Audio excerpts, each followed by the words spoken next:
요한계시록 2장과 3장은 소아시아에서 사도 요한이 사역하던 7교회에 관한 예수님의 말씀입니다.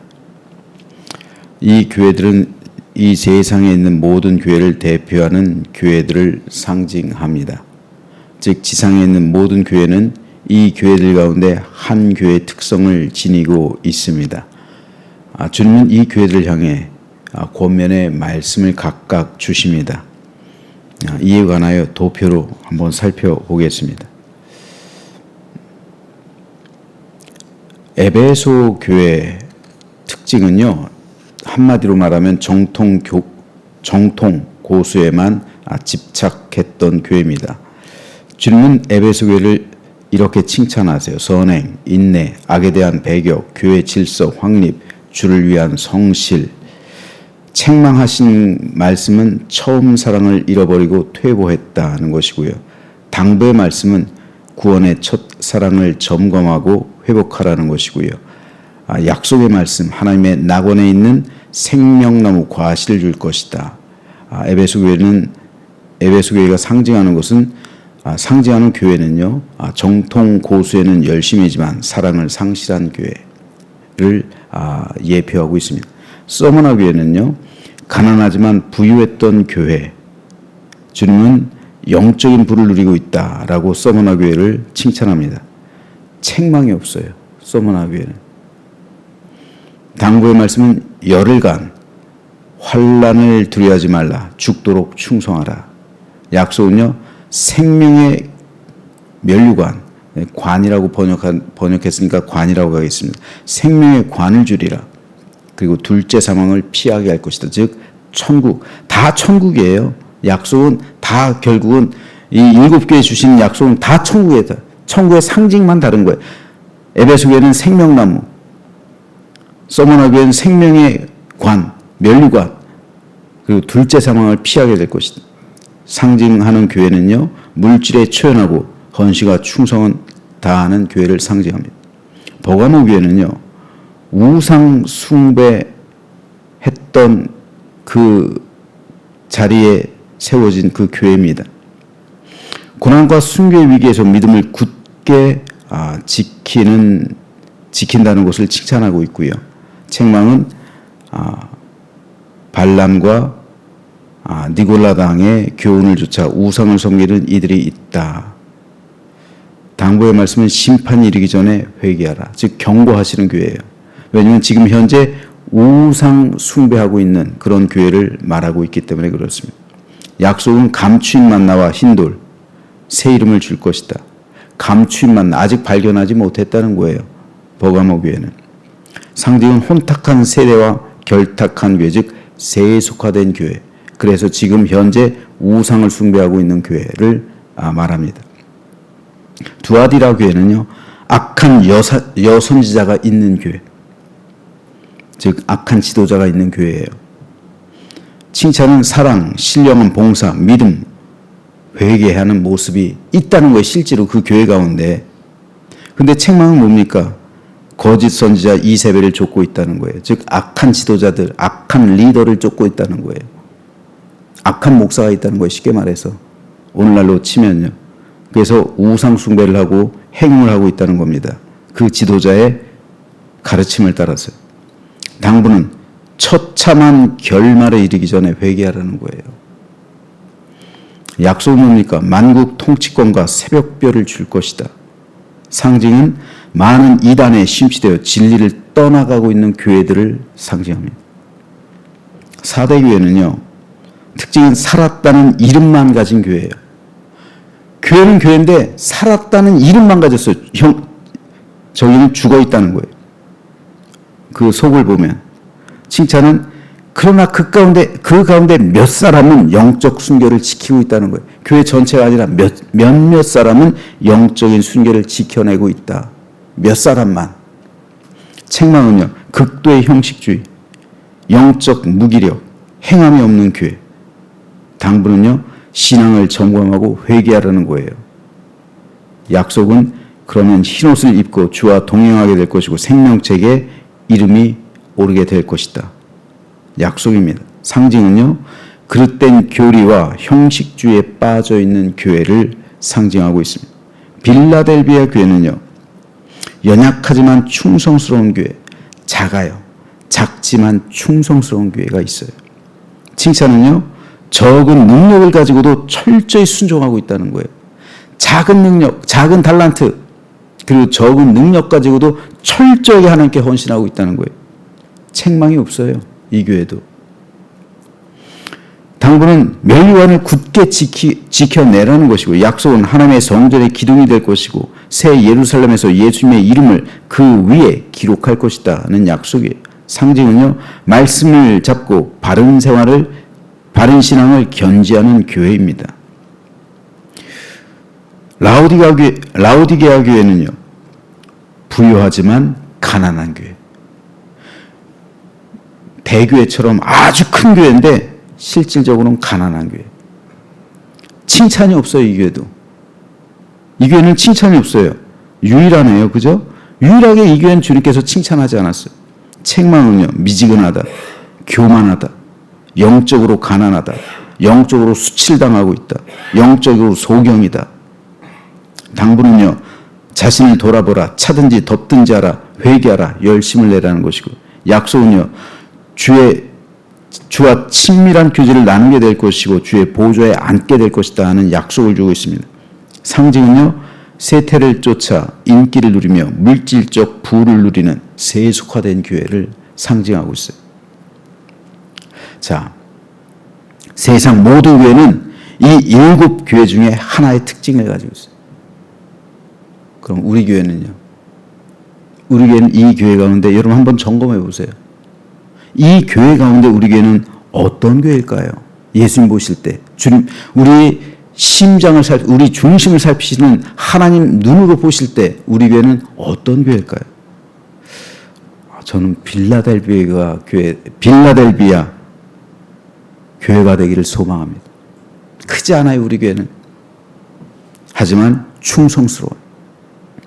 적은 능력으로 철저하게 순종하고 주님을 따르는 교회.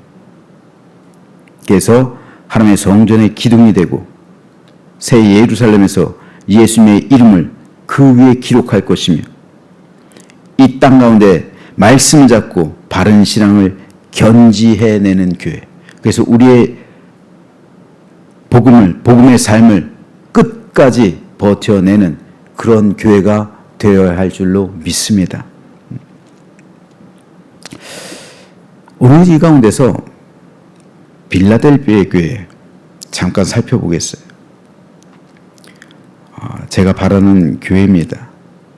빌라델비아 교회는요, 서머나 교회와 더불어 예수님께 칭찬만 받은 교회. 그러니까 예수님께 칭찬만 받은 교회가 2 교회가 있어요. 책망받지 않았던 교회, 서머나 교회, 빌라델비아 교회. 근데 예수님께 칭찬은 받지 못했던 유일한 교회, 라오디게아 교회였어요. 나머지 교회는 예수님께 칭찬도 받고 책망도 받았어요. 두 개가 혼재예요. 근데 이 빌라델비아 교회는 서머나 교회와 더불어 예수님께 책망받지 않고 칭찬만 받은 교회였어요. 이 교회는요, 지진이 나서 폐허가 된 시내 한복판에서 어렵게 살아가고 있었던 사람들로 이루어진 교회예요. 그러니까 지진이 나가지고 건물이 다 무너졌단 말이에요. 큰 지진이 나서. 근데 무너진 그 건물 더미 아래서 사람들로 모여 있어요. 그러니까 얼마나 가난하면 거기에다 교회를 세웠을까요? 얼마나 가난하면요. 건물을 얻을 변변한 돈도 없고 재정도 모자라고, 그러니까 무너진 건물 더미 그 안에서 그냥 겨우 비만 피할 정도로 그런 건물 더미 아래에서 그냥 거기서 모여서 예배를 드리는 거예요. 가난한 교회예요. 오늘 보면 8절에서 그런 그들을 향해 예수님은 이렇게 말씀합니다. 세번역 성경을 읽어볼게요. 나는 네 행위를 안다. 보아라, 내가 네 앞에 문을 하나 열어두었는데 아무도 그것을 닫을 수 없다. 내가 힘은 적으나 내 말을 지키며 내 이름을 모른다고 하지 않았다. 빌라델비아 교회가 이 믿음을 어떻게 지키고 행동하고 있는지 예수님이 잘 알고 계시다는 거예요. 주님은 오늘도 말 없이 모든 말과 우리의 행동을 지켜보고 계십니다. 사람은 몰라요. 사람은 속일 수 있어요. 하지만 하나님 눈은 속일 수 없습니다. 바로 이것이 빌라델비아 교회 성도들이 예수께 칭찬받을 수 있었던 이유입니다. 내가 내 행위를 지켜보고 알고 있다는 거예요. 근데 너희들은 진실하다는 거예요. 너희들은 깨끗하다는 겁니다. 너희들은 비록 적지만, 능력은 적지만, 가진 것은 없지만 너희들의 믿음은 순결하다는 거예요. 내가 너희들의 행위를 알고 있다는 거예요. 보고 있다는 겁니다. 바로 이겁니다. 많은 사람이 자기를 지켜보고 계시는 하나님을 인식하지 못하며 살아가요. 거룩에 이르는 가장 좋은 방법 중 하나는 하나님께서 지금 나와 함께 계시고 내 모든 말과 행동을 바로 내 앞에서 지켜보고 계신다는 이 사실을 인정하며 살아가는 거예요.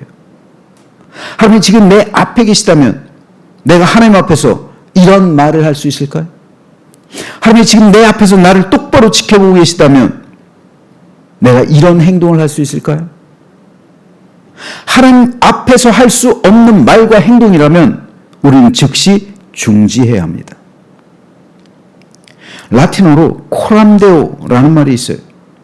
하나님 앞에서, 하나님 면전에서 라는 의미입니다. 의미를 가진 단어예요. 중세 수도사들은 항상 코람데오를 외치며 살아갔습니다. 죄의 유혹이 은밀히 찾아오는 순간 코람데오, 하나님 앞에서, 하나님의 면전에서, 하나님이 내 앞에 계시다, 하나님 내 면전에 계시다, 그래서 나를 지켜보고 계시다, 이 말씀을 외쳤던 겁니다. 매사에 하나님을 인정하는 생활을 하기 위해 그들은 코람데오를 외쳤어요. 하나님께서 지켜보고 계신다, 내 앞에 계신다, 하나님 앞에서 말하고 행동하라. 이것이 바로 코람데오를 실천하는 삶입니다. 오늘 우리 역시 거룩하고 진실한 믿음의 삶을 살아내기 위해 코람데오를 외쳐야 합니다. 순간순간 외쳐야 하고 항상 외쳐야 합니다. 늘 하나님을 인정해야 하고 주님과 동행해야 합니다. 여러분, 거룩한 삶은 거저 주어지지 않습니다. 거룩한 삶을 위해 애쓰고 수고할 때 나도 모르는 사이 거룩이 나를 지배하게 되는 거예요. 오늘 주님은 우리에게 내가 내 행위를 알고 있다 말씀합니다.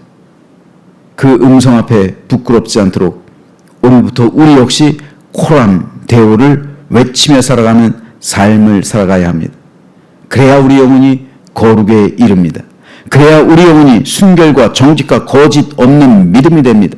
하나님께서 칭찬하시고 인정하신 믿음이 바로 이런 믿음입니다. 주님 빌라델비아 교회 성도들의 믿음을 지켜보고 계셨습니다.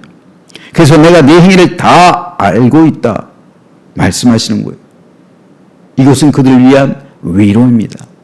그들을 향한 칭찬이에요. 그들을 향한 축복입니다.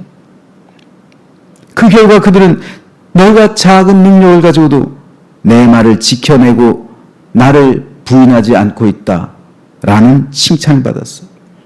오늘 역시 마찬가지입니다. 어떻게 우리가 하루하루를 거룩하고 진실하며 하나님 보시기에 합당한 삶을 살아갈 수 있을까요?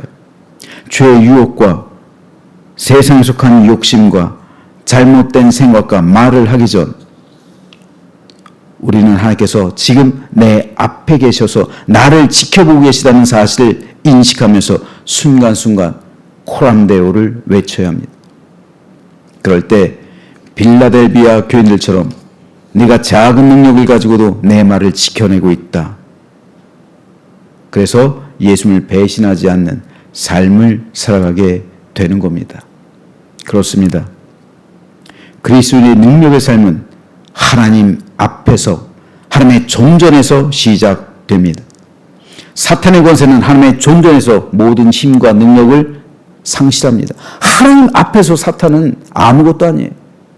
그러므로 우리는 하나님 앞에서 살아갈 때 사탄의 권세가 우리를 침범할 수가 없어요. 우리가 하나님 앞에 있는데 어떻게 사탄이 우리를 건드려요? 코람데오를 외칠 때 하나님의 능력이 우리와 함께 하시고 모든 어둠의 세력은 떠나가게 될 줄로 믿습니다. 그러므로 저는 저와 여러분 모두 그리고 우리 교회가 오늘날의 빌라델비아 교회와 그 안에 속한 성도들이 되기를 소망합니다. 그래서 코람데오를 외치는 삶 가운데 임하시는 성령의 능력을 경험하면서 오늘도 주 안에서 살아갈 때 여러분 많은 어려움들이 있을 겁니다. 내 생각, 내 마음, 또 내 말, 행동, 그리고 여러 사람이 나를 스트레스를 줄 수도 있고요. 여러 가지 환난에 만날 수도 있고 여러 수많은 상황 속에서 우리가 직면할 겁니다. 그럴 때마다 잊지 마십시오. 코람데오, 코람데오를 외치십시오. 이것은 오늘만 해야 되는 일이 아니라 매일의 삶 가운데 코람데오. 하나님이 내 앞에 계시다. 하나님이 나를 지켜보고 계신다. 내가 말하는 것, 내가 행동하는 것, 내 생각, 내 마음에 품는 것, 내 모든 일거수일투족 다 하나님께서 지켜보고 계신다는 이 사실을 인식하면서 순간순간마다 코람데오. 하나님 앞에, 하나님 존전에서 살아가는 믿음의 삶을 살아감으로 오늘도 승리하는 삶이 되시길 주님의 이름으로 축원합니다.